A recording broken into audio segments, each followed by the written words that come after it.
What would you do if your own family shut the door in your face, then used your money to celebrate without you? I was left alone, heartbroken, until I decided to turn the tables. But when they arrived at the restaurant, they got a shock that changed everything. You won't believe. It was one of those Friday evenings that felt like a reward after a long, busy week.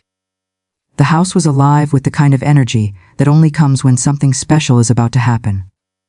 I could hear the faint hum of the vacuum in the hallway, the clinking of dishes in the kitchen, and the distant sound of my son Mason's laughter as he spoke on the phone, probably confirming last-minute details. The air was thick with anticipation, and I couldn't help but feel a flutter of excitement in my chest. After all, it wasn't every day that the family got together for a fancy dinner at the most elegant restaurant in town. Now, let me tell you, this wasn't just any restaurant. This was the kind of place where the napkins are folded into little works of art, swans, roses, you name it. And the waiters glide around in crisp black suits, looking like they've just stepped off the set of a classic movie. The lighting is soft and golden, the kind that makes everyone look 10 years younger, and the menu is so fancy you need a dictionary just to order an appetizer. I'd heard about this place for years, but never had the chance to go.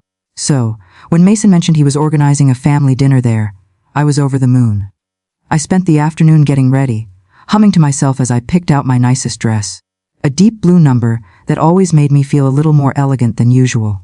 I even put on a string of pearls, a gift from my late husband, and dabbed on a bit of my favorite perfume. I wanted to look my best, not just for the restaurant, but for my family. I imagined us all sitting together, laughing and sharing stories, maybe even taking a few photos to remember the night. It had been a while since we'd all done something special together, and I was looking forward to it more than I cared to admit. As I finished getting ready, I heard the front door open and close with a soft click. I glanced at the clock, right on time.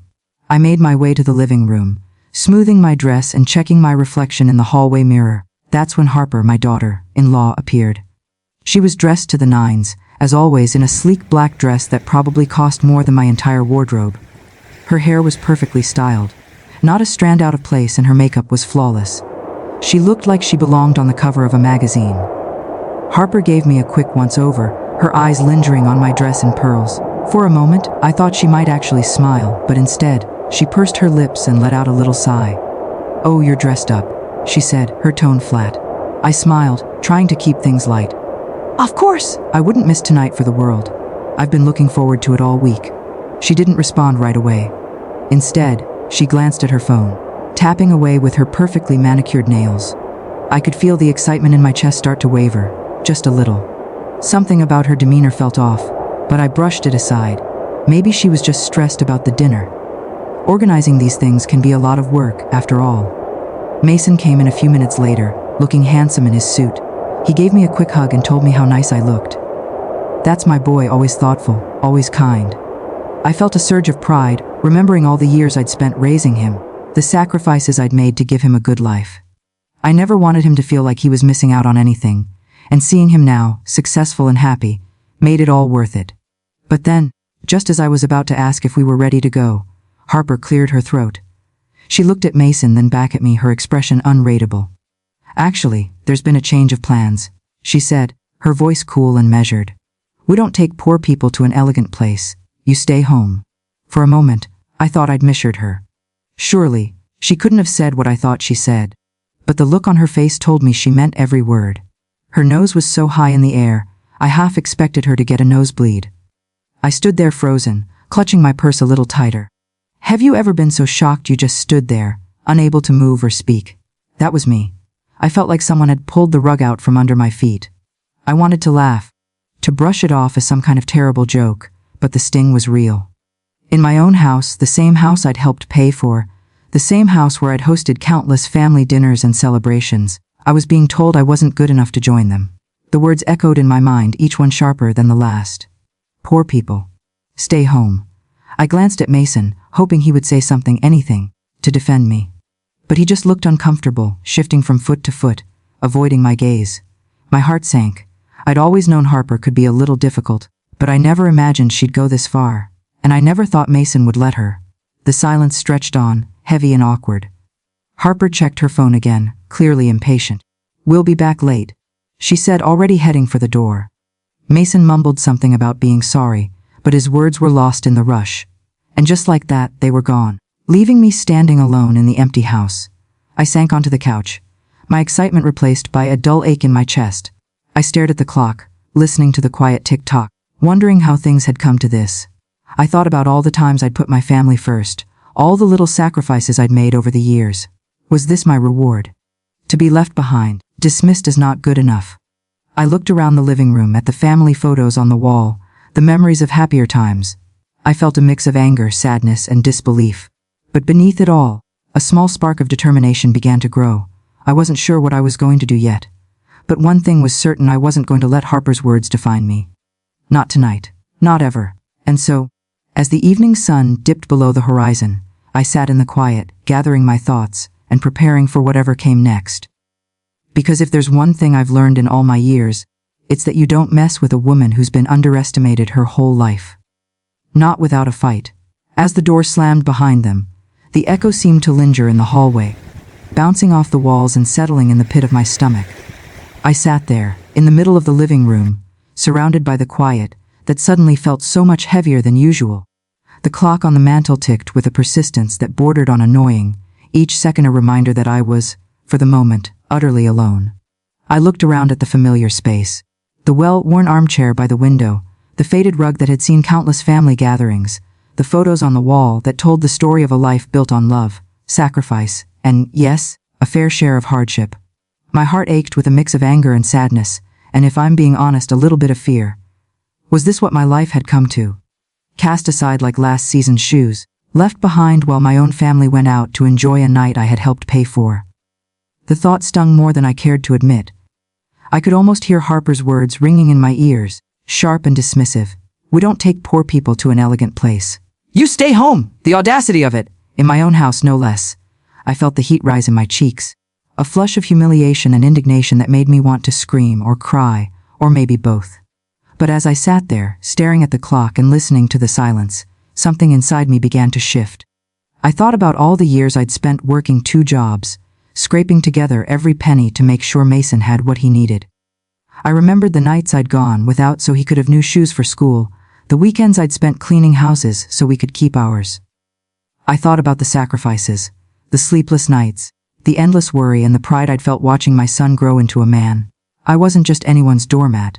I was the woman who had built this family brick by brick, with my own 2 hands. And oh, by the way, I was the one who had paid for this so-called luxurious dinner they were all so excited about. The more I thought about it, the more my sadness gave way to something else, something fiercer, more determined. I wasn't going to let Harper's cruel words ruin my night. I wasn't going to sit at home and sulk, nursing my wounds while they enjoyed the fruits of my labor. No, ma'am. If they thought I was just going to fade into the background, they had another thing coming. I stood up, straightened my dress, and took a deep breath. I walked over to the kitchen, poured myself a glass of water, and let the coolness steady my nerves. Then, I picked up the phone. My fingers hovered over the keypad for a moment as I considered my options. Who could I call? Who would understand what I was feeling right now? And then it hit me, my old friend Linda. We'd known each other since our kids were in kindergarten. And if there was anyone who could lift my spirits, it was her. I dialed her number, and after a couple of rings, her familiar, cheerful voice answered. Well, if it isn't the belle of the ball! What's up, honey? I couldn't help but laugh, the tension in my chest easing just a bit. I told her what had happened, every last humiliating detail. She listened quietly, and when I finished, there was a moment of silence. Then she said, Well, I'll be damned. You know what? Get your purse. I'm coming to get you. We're going out. I hesitated for a second, but she wouldn't take no for an answer. You're not sitting at home feeling sorry for yourself, not on my watch. Besides, I've been dying for an excuse to get out of this house.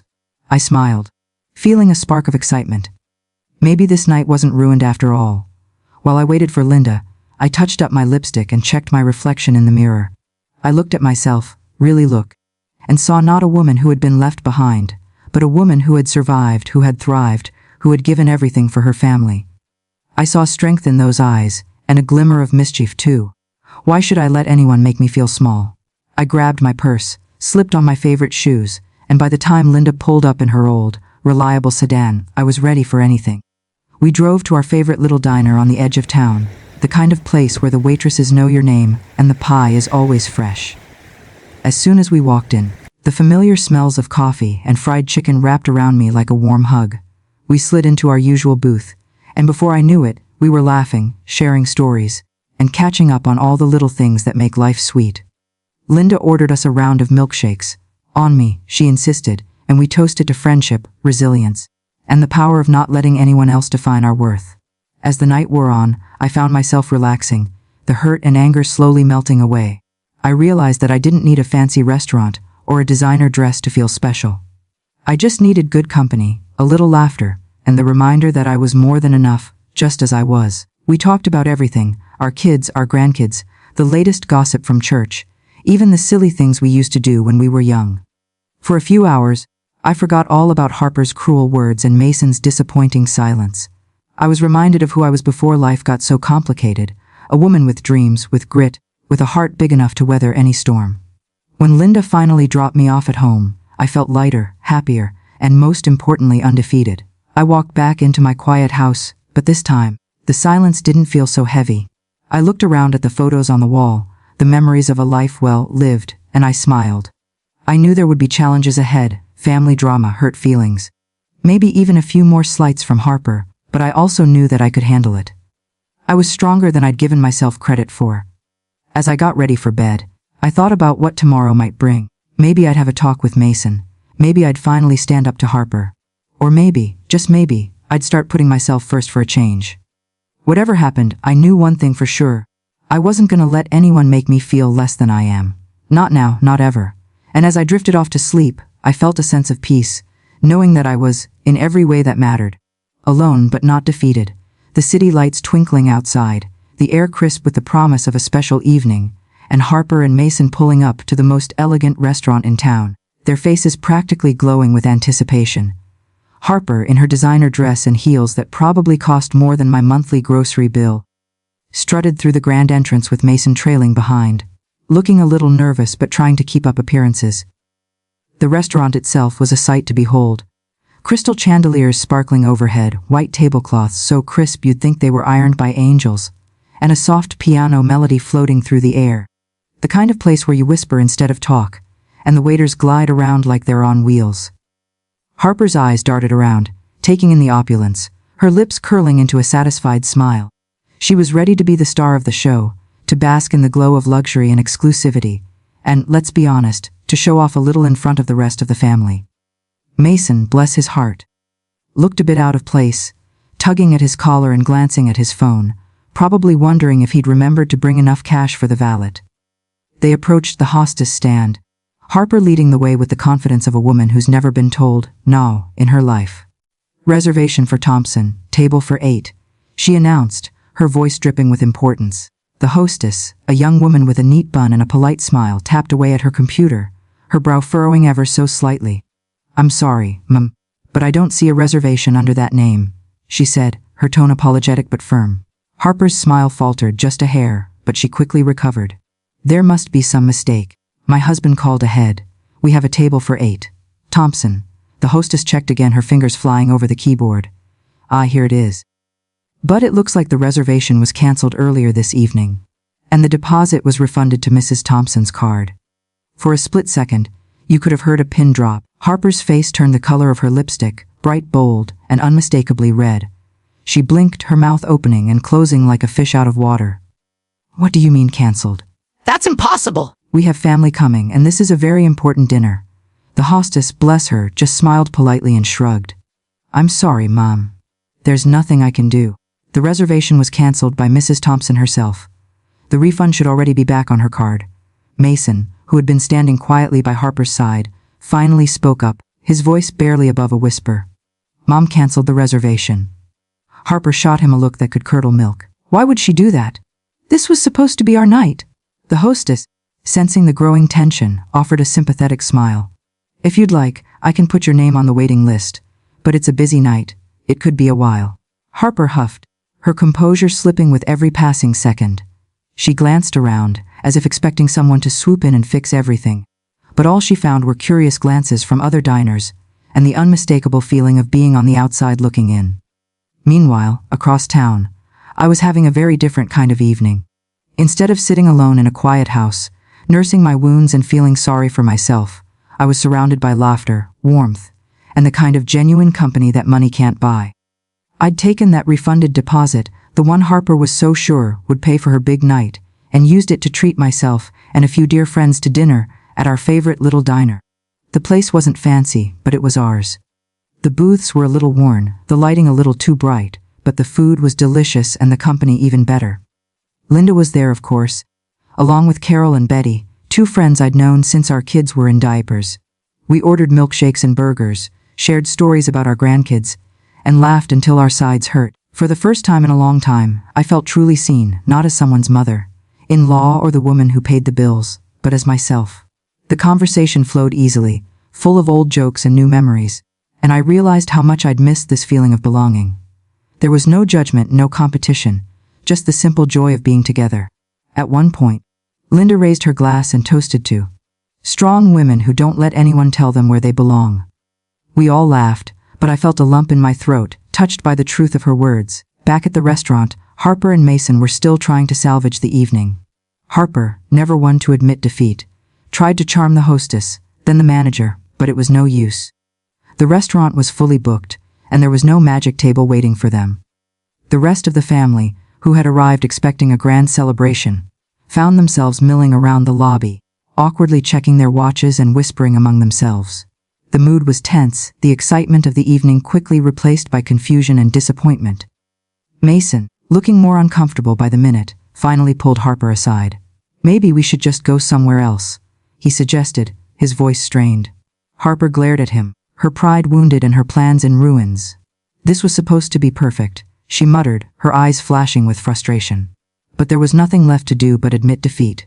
One by one, the family members drifted away, some heading home, others searching for a last-minute meal at a less exclusive spot. The grand dinner Harper had envisioned, her moment to shine, had evaporated before her eyes. As for me, I finished my meal surrounded by friends who truly cared about me. We lingered over dessert, swapping stories and reminiscing about the good old days. I felt lighter, happier, and more at peace than I had in ages. I realized that sometimes the best nights aren't the ones spent in fancy restaurants or expensive clothes, but the ones where you're surrounded by people who love you for who you are. I thought about Harper and Mason, about the lesson they were learning the hard way, and I couldn't help but smile. Maybe next time they'd remember that kindness and respect matter more than appearances. Maybe they'd realize that you can't buy happiness or family with someone else's money. As I walked home that night, the cool air refreshing against my skin, I felt a sense of satisfaction. I hadn't just stood up for myself, I'd reclaimed my place in my own story. And as I slipped into bed, tired but content, I knew that I was exactly where I belonged. The phone rang late that night, just as I was settling into bed, the laughter from my evening with friends still echoing in my mind. I glanced at the caller ID and saw Mason's name. For a moment, I hesitated, my heart thumping with a mix of dread and resolve. I knew this conversation was coming, and I was ready for it. I answered, my voice calm and steady, "Hello, Mason." There was a pause on the other end, then a rush of words, frustration, confusion, and yes, a little bit of anger. "Mom, what happened tonight? Why did you cancel the reservation? Everyone was embarrassed." Harper is furious, and the whole family was left standing around like fools. "You could have at least told us." I listened, letting him get it all out, the words tumbling over each other in his rush to make sense of the evening. I could picture him pacing in his living room, running a hand through his hair, trying to piece together how his carefully planned night had unraveled. When he finally paused, I took a deep breath and spoke, my voice gentle but firm. "Mason, let me ask you something. If I'm not good enough to join you, then why should my money be good enough to pay for your dinner? I didn't cancel the reservation to embarrass you. I did it because I realized I deserve better than to be treated like an afterthought in my own family. I've spent my whole life making sure you had what you needed, working hard, sacrificing, and loving you with everything I have. I'm not just a wallet, and I'm certainly not someone to be left behind because I don't fit someone else's idea of elegant. Next time, maybe you'll remember who's really been there for you." There was silence on the line, the kind that stretches out and fills the space between two people with all the things left unsaid. I could almost hear the wheels turning in his head, the realization dawning that this wasn't just about a dinner or a cancelled reservation. It was about respect, about being seen and valued for who I am, not just what I can provide. Mason's voice softened, the anger draining away, replaced by something more vulnerable. I'm sorry, Mom. I really am. I should have said something when Harper spoke to you like that. I didn't want to cause a scene. I smiled, a bittersweet feeling washing over me. Sometimes, Mason, the right thing to do is to cause a scene. Sometimes you have to stand up, even if your voice shakes. I'm not angry with you, but I hope you understand why I did what I did. He promised he did, and I believed him. He's a good man, my son, even if he sometimes loses his way. We talked a little longer, about the family, about the grandkids, about the little things that make up a life. When we finally hung up, I felt a weight lift from my shoulders. I had said what needed to be said, and I had done it with grace and dignity. Harper, for her part, never called or apologized. I didn't expect her to. Some people, I've learned, are so wrapped up in their own world that they can't see past their own reflection. And that's all right. I wasn't looking for her approval or her forgiveness. I had found something much more important, my own voice. In the days that followed, things were a little awkward, as you might imagine. Family gatherings were quieter, the air thick with unspoken words and sidelong glances. But I held my head high, refusing to shrink or apologize for standing up for myself. I went about my days with a new sense of confidence, a quiet pride that came from knowing I had drawn a line in the sand and refused to be stepped over. My friends cheered me on, calling me the woman with the backbone, and reminding me that sometimes the most elegant thing you can do is simply refuse to be treated poorly. I started doing more for myself, little things, like taking a walk in the park, treating myself to a new book, or spending an afternoon with friends. I realized how much of my life I had spent putting everyone else first, and how good it felt to finally put myself on the list. I even joined a local book club, something I'd always wanted to do but never made time for. The women there welcomed me with open arms, and I found myself laughing and sharing stories, feeling more alive than I had in years. One afternoon, as I sat in my favorite chair with a cup of tea, I thought about everything that had happened. I thought about the pain of being left out, the sting of Harper's words, and the fear that maybe, just maybe, I wasn't enough. But I also thought about the strength it took to stand up, to say no more, and to reclaim my place in my own life. I realized that being underestimated or left out isn't the end of the world. It's just the beginning of a new chapter, one where you get to decide how the story goes. I thought about all the women I know, friends, neighbors, even strangers, who have been made to feel small, invisible, or unworthy. I wanted to reach through the screen, through the phone, through the pages of this story, and tell them you are enough. You are worthy, and you have every right to stand up and demand the respect you deserve. So, let me ask you, dear reader, have you ever been underestimated or left out? How did you handle it? Did you find your voice? Or are you still searching for it?